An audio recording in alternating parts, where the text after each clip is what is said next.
Hey, what is going on, everybody? Welcome to another video. So in this video, we're going to be talking about how to sculpt up the paper and sort of like the approach that I'm going to take for doing these pieces of paper here. So we have 5 pieces of paper. It looks like for the most part, there's about 2 pieces of paper that look similar in size. The other 2 are a little bit different. So let's begin. So this really shouldn't take too long.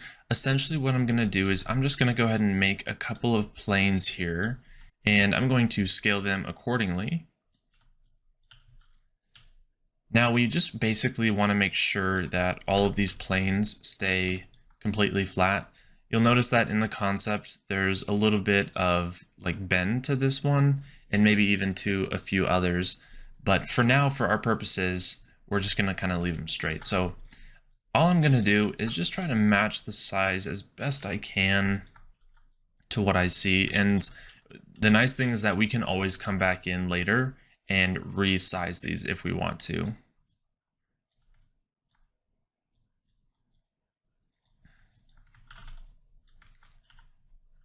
So you definitely could have done this in the blockout stage.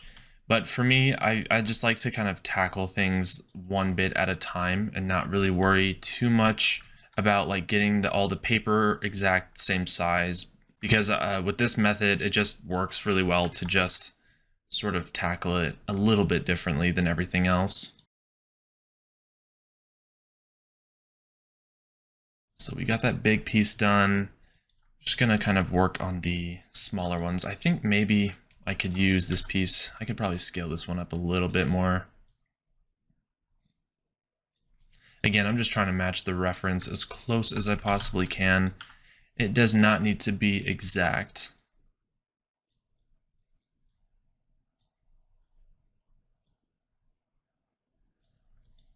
Okay, and then maybe this one could be maybe more of like a square or something closer to that.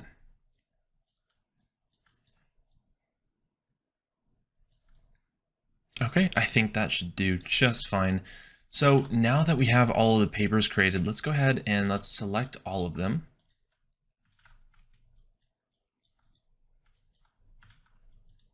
I'm gonna go ahead and isolate. And then with my X, Y, and Z coordinate up here, I'm just gonna 0 all of this out. So essentially what that's gonna do is just bring it all the way back to 0, 0, which is what we want. And I'm just gonna take all the paper and just lean them on their side like this. Okay, so now that we've leaned all the papers to their sides, what I'm going to do is just kind of lift these up just a bit and create a new plane. And let's go ahead and just scale this up to be about 2 meters by 2 meters. Each one of these squares in here represents 1 meter. So the actual sizes of the pieces of paper that we made, it doesn't really matter. You remember earlier when I said that we can come back in and resize them as we want to? Well, that still is going to hold true. So I'm just basically going to just sort of scale these up to fit within this actual plane that we just made. This plane is basically going to represent our texture space that we have to texture in. So just imagine right here, this plane that we have, imagine if I open up our UV editor, imagine that that's what this plane is in here, to our 0 to 1 space. Because I probably won't need to use a 2K texture for this. I may even use a 512 by 512. It just depends. So just try to imagine that. So I'm going to turn on our wireframe, and I'm just going to go ahead and scale. I'll scale these up evenly.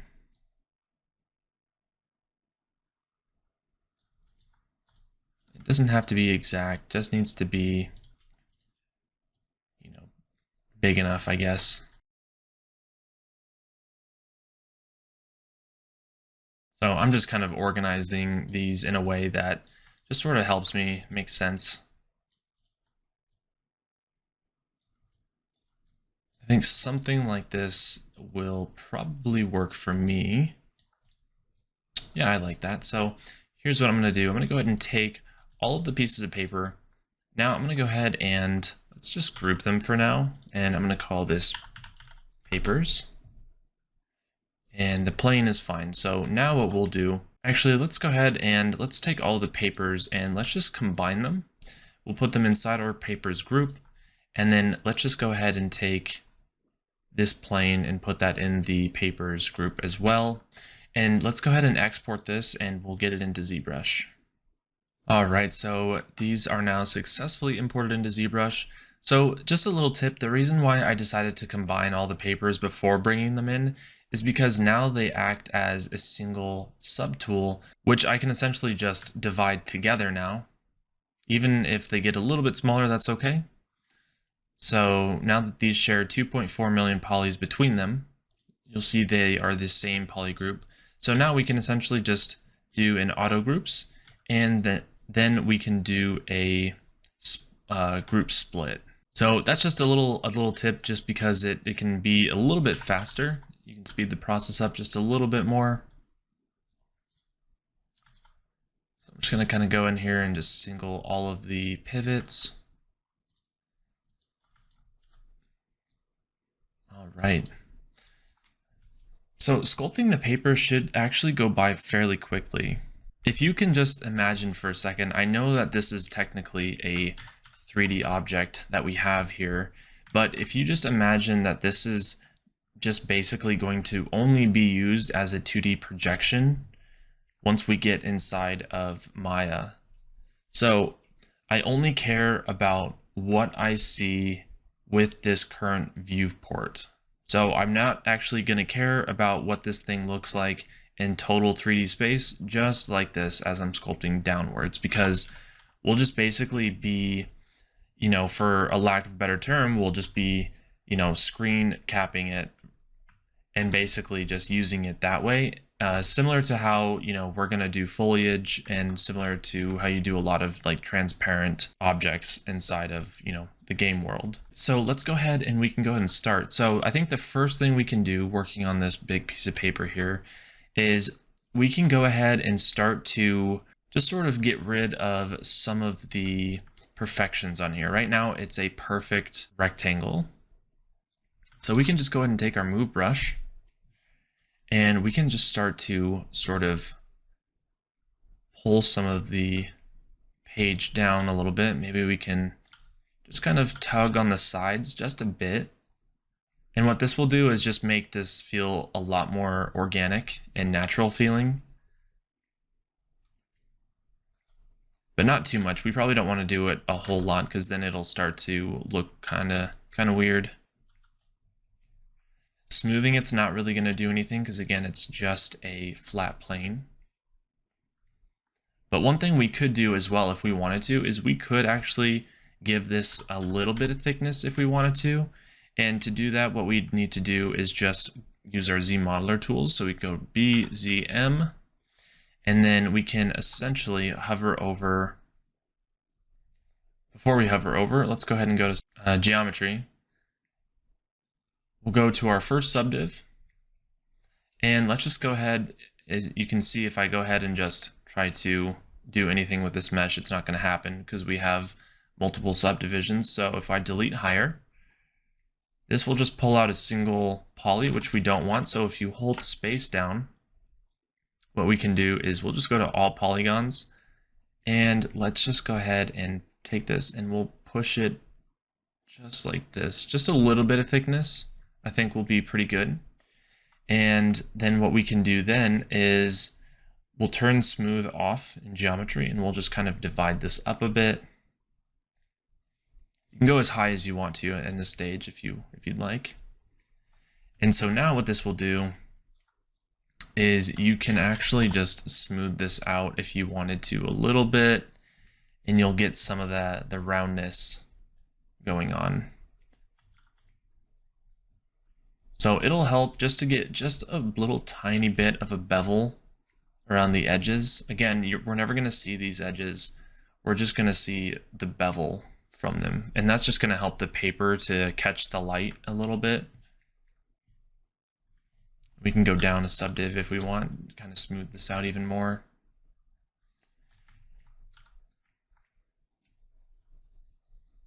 So the smart thing to do, I think, now is to do the entire thing to all of these pieces of paper. So let's go ahead and just take all of these and we'll go ahead and merge down.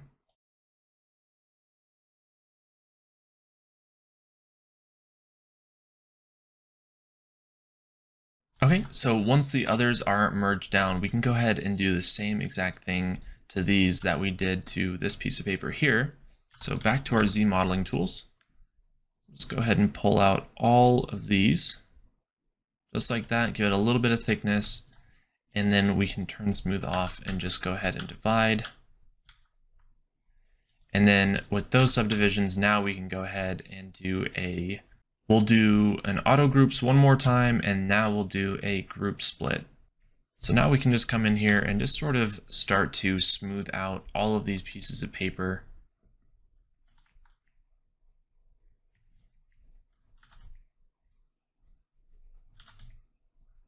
So you can see as I do this, you see the bevels start to show up a little bit more.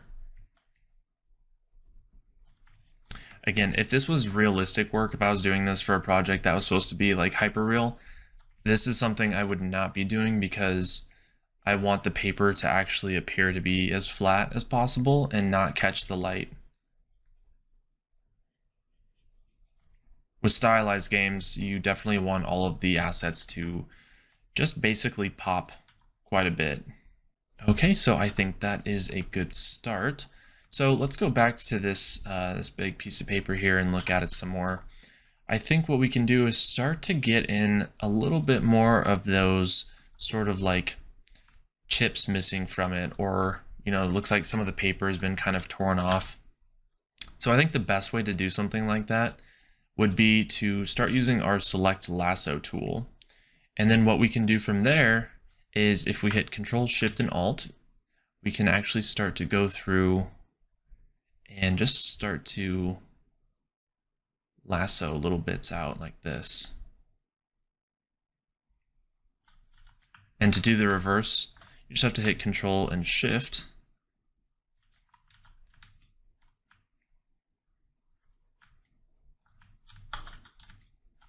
So if I wanted to go ahead and just delete these faces, I can. I'm going to delete my lower and delete hidden. Now you're kind of left with this big hole and you're left with a lot of pixelation, which we don't really want. So I'm going to go ahead and start to Dynamesh this.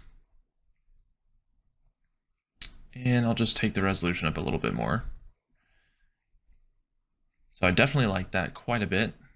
That added a nice little stylized effect there. So I would highly encourage that if you're doing this to spend some quality time getting these shapes nailed down. For my purposes, I'm just going to kind of walking you through like the basics of, how to do stuff like this, while obviously still trying to do my best. Okay, so then we have a little bit of paper that's like kind of missing down here. Maybe something like this. And then maybe we'll do a cut pretty high up, something like this. Okay, and then we'll just do a delete hidden and Dynamesh again. Oh. Sometimes you'll find that because ZBrush wants to really Dynamesh things that are close to one another, you'll see that if I just Dynamesh, you see how it doesn't really close up that much. So maybe we could try and turning project on. Same thing. If that happens, don't worry. What you can do is just take your move brush and just start to pull some of this topology up a little bit more. And then you can just kind of keep Dynameshing and just kind of filling in the space a little bit more. And that works too. And another thing you can do is you can use the clip curve. There's a lot of great brushes for doing stuff like this. So if you hit Control Shift and then release it, I'm going to double tap Alt, and then I can start to cut this away a little bit. Sometimes it's tricky because right now it's basically wanting anything you can kind of see the shaded lining in here onto the left side of the little widget. And that means anything that's in its path right here is going to get clipped. So if you're trying to clip something like this, it's basically trying to like clip each side. And that's why we're starting to get these errors. So I could probably try and smooth that out just a bit. That seemed to work. And then let's Dynamesh that back. Something close to that. So like I said, like it just really doesn't take a whole lot of effort to do this, and it's really fun too. So we could call this our first piece of paper. I think maybe this edge was probably a little bit too much. I'm going to bring this down just a bit more.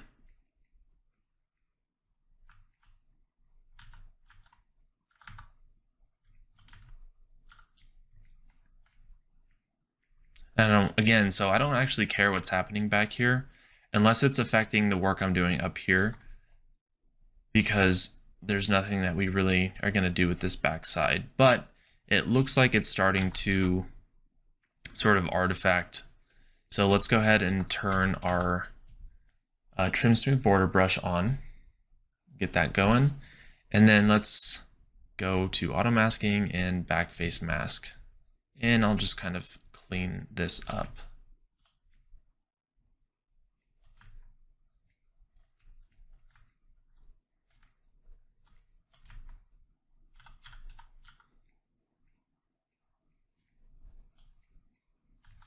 Let's give it a little bit more topology.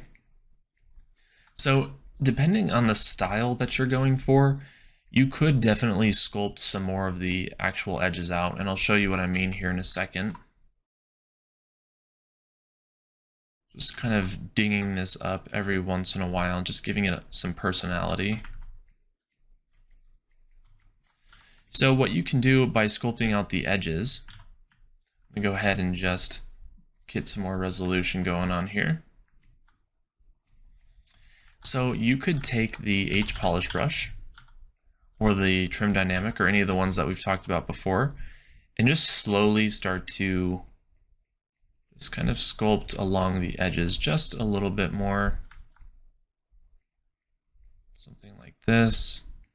And what this is going to do, it's going to do a couple things. It does add a sort of, nice stylized edge to it, but it also helps to, catch the light a little bit more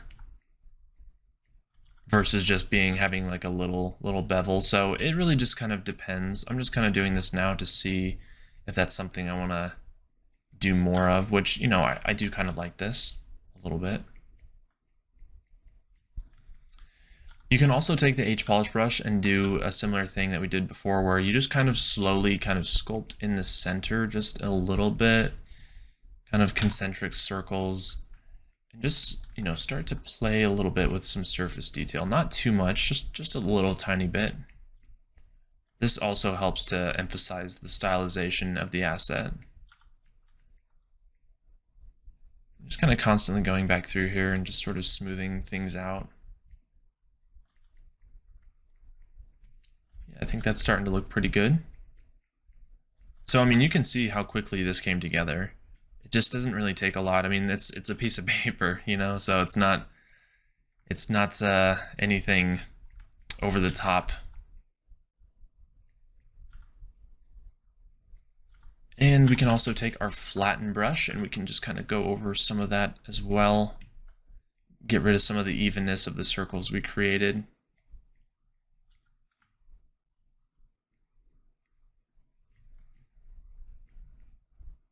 So you can kind of just see how that's reacting to the light.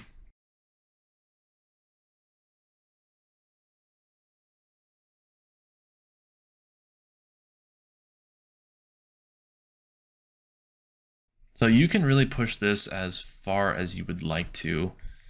I think I'm going to pretty much call this one done here in just a minute. I think the last thing we could probably add to this, if we really wanted to, we can work with the orb clay tubes and just add some like really small little marks. Again, These little marks are just used to emphasize a surface area noise. So I would be pretty careful with how much you're going to end up doing overall if you're going to choose to do some of these. But this is essentially what I am going to do for the rest of the pieces of paper. So you can see just by looking like how different this looks and feels compared to all the rest of them. And it really just didn't take very much at all. So what I'll go ahead and do is I'm just going to kind of do the same exact treatment to all of these pieces of paper.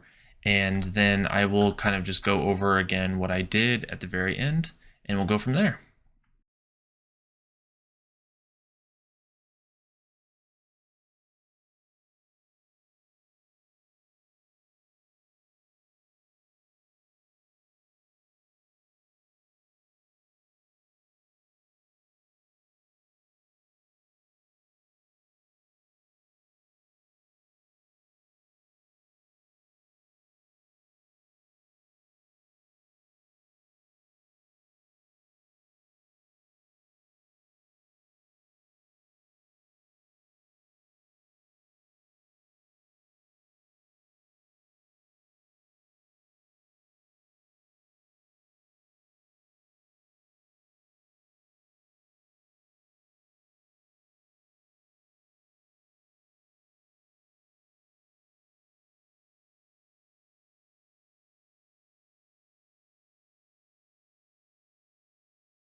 All right, so that did not take too much time whatsoever, and you can see that the result is actually just really cool. So what I'm going to go ahead and do now is I'm going to go ahead and get ready to get this stuff exported out. So before I do that, I'm just going to resize everything just a little bit better than it was, and just try to get everything to fit fairly neat inside of this square here. Now again, for demonstration purposes, I am just going to sort of line this up as best I can. If you were going to be doing this, for a real project, you would want to make sure that you're using the correct specifications for your texture sizes. Okay, so I actually like this. I'm going to go ahead and move on with that. So let's go ahead and get this ready to be exported out. So what I'm going to go ahead and do is let's go ahead and go to our document. I'm going to go ahead and size our document size. Let's go ahead and just do 2048 by 2048, and we'll hit resize.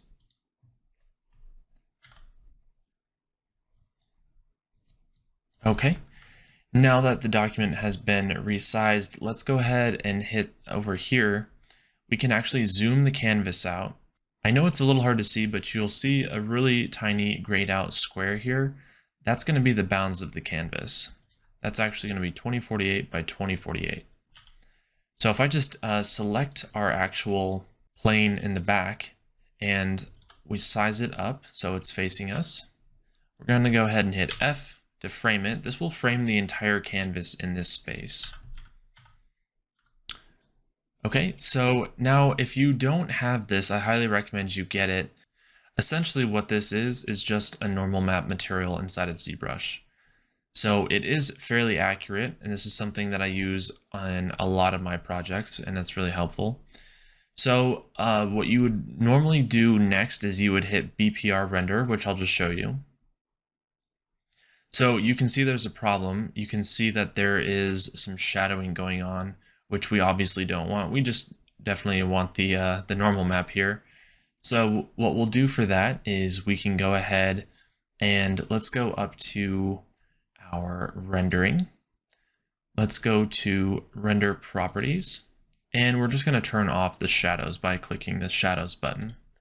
So now if we went ahead and hit BPR again, it'll render faster, and you can see that there's no shadows here, which is exactly what we want. So this is essentially our normal map that we're going to be working with. And I should mention, if you don't have this, you can look up AL_normal map, and it's going to be, I believe it's in ZBrush Central, but I'll go ahead and try to link that to you if I can find it. Okay, so next what we can do is we can go to our render tab again. I'm going to go ahead and dock it over here. And I'm going to go ahead and go to render pass. And I'm going to go ahead and select our, we could use this depth map as a mask, and I think I'm going to try to do that. So I'm going to go ahead and just put this in our folder here and call this papers mask. Okay, next what we can do is go ahead and grab, I don't actually understand the difference between these two, so I'm just going to grab the composed one and call this papers normal, and go ahead and hit save and hit OK. Now I typically don't really need to generate an ambient occlusion map from this. You definitely can if you want to, but because it's just simple flat pieces of paper, it doesn't really warrant any ambient occlusion to be on here. So those are essentially the two masks that we want inside of ZBrush. But this is essentially how I would tackle doing something like paper. So we're going to return a little bit later when we start getting into the texturing phase, before I start to, show you more about, what we want to do with this paper. For now, I just wanted to show you how I would tackle something like this and sculpt paper. So we will come back to this, and I will show you how to utilize those maps in the future videos.